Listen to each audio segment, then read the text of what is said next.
কবি নজরুল ইসলামের একটা কথা ছিল কিংবা একটা লেখা এরকম ছিল, আমি জানি চিরজীবন আমাকে কাঁদতে হবে, কারণ আমি যে তোমাকে চেয়েছি। আসলেই আমি যে তাকে চেয়েছি এই জন্য আমাকে সারা জীবন কাঁদতে হবে, কারণ আমি তাকে কোনোদিন পাবো না, আর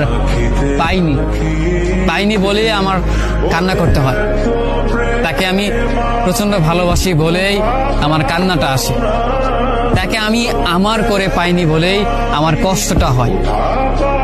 কবি নজরুল ইসলামের লেখাটা খুব দারুণ ছিল।